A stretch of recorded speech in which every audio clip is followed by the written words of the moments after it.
Hi. So my name is Aukelien van Abbema, which is about as difficult as Dutch names get.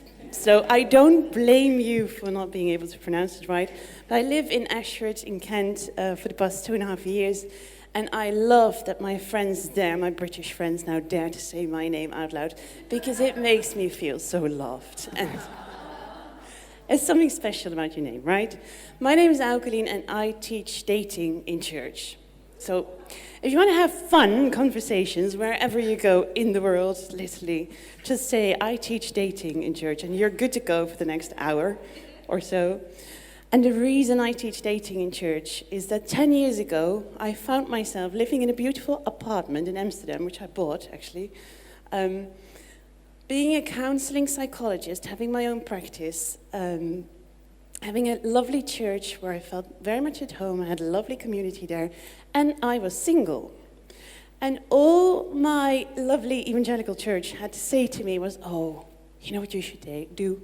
Just pray and wait, and God will bring the right man, if he wants to, even to your doorstep.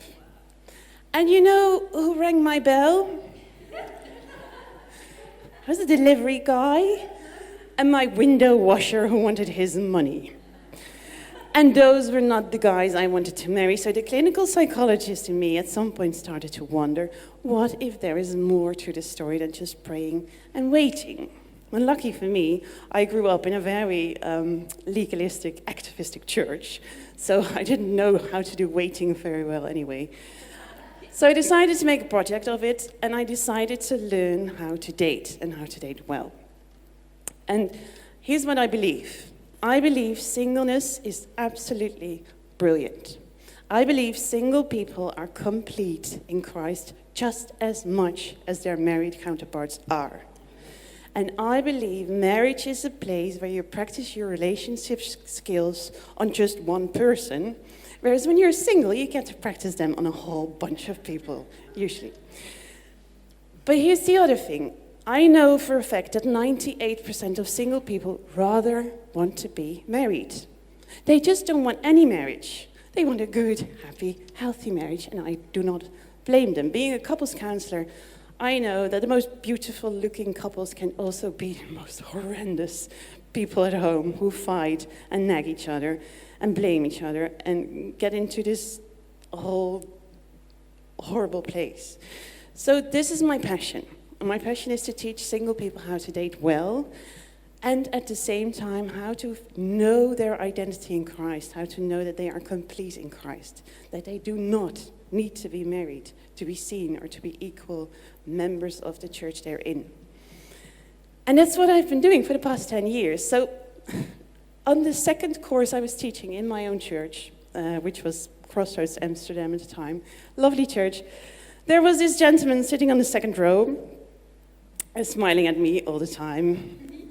And before you think I know where this is going, he was not my type, and he was 5 years younger than I am, and he was not perfectly educated, so I ditched him. When he asked me out, I said to him, no, thank you. And then he said to me, so here's practicing what you preach.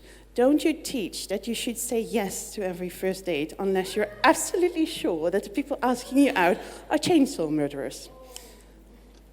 I said, yes, I actually do. He said, so, should I ask you again, or what are we going to do? I said, okay, I'll go out with you. And we had a brilliant time. And then coming home, I thought, well, this was a lovely time, and this is a very interesting man, but he's still not my type.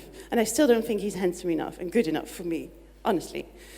So I called my sister. I said to her, I'm not doing it. I'm not going to date him again. And then my sister said to me, listen, I love you. And I know you, and I've been with you on this journey for the past 4 years, because I've been on loads of dates by then. And she said, you are going to date this man again. So that's what I did. And that's what I did 7.5 years ago, and here I am 6.5 years married. Having 2 beautiful children, that is not my success story. My success story is my friend Jillian coming to me earlier this week. She said, I read your book, Single in Church, because I asked her to proofread it for me. And I just want to hug you And she's the most critical person I know. I love her. But she's very perfectionistic. And she said, you said what I needed to hear, and that's why you teach dating in church. Thank you.